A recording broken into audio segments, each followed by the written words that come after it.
D'une partie à une autre du pays, le Conseil EVA Palmier à Huile, CHPH, conserve la même méthodologie pour ses visites de terrain. Échange avec les acteurs, visites de parcelles agricoles et visites dans les unités industrielles.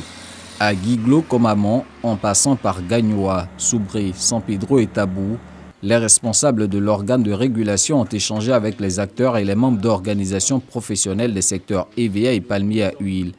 Les préoccupations sont similaires pour l'ensemble des acteurs.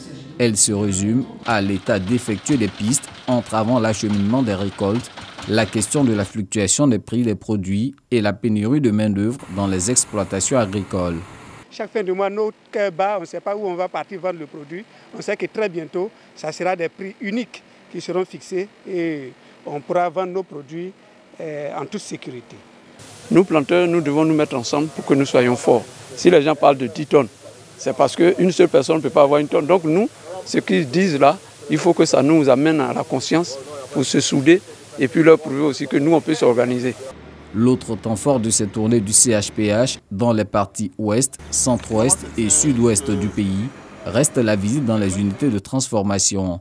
Avec les usiniers de EVA ou de Palmier à Huile, Edmond Koulibaly, le directeur général du CHPH, évoque l'approvisionnement en matières premières et la question de la durabilité des filières.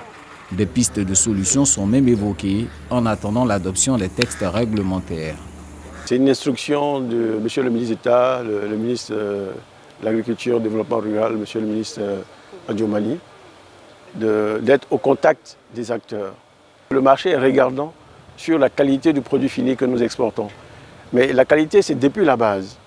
Et donc, autant il y aura un cahier de charge pour les exploitants de pommes bascules, donc les intermédiaires d'achat pour ce qui concerne l'EVA, mais aussi pour le palmier, mais autant il y aura des règles en termes de normes de commercialisation des produits de l'EVA et du palmier à huile. En 2020, la production nationale de caoutchouc sec se chiffra à 950 000 tonnes et à 515 000 tonnes de palmes brutes. Ces chiffres classent la Côte d'Ivoire au rang de premier producteur africain d'EVA et au 4e rang mondial. S'agissant de l'huile de palme, le pays occupe le 2e rang mondial des producteurs et la 9e place mondiale.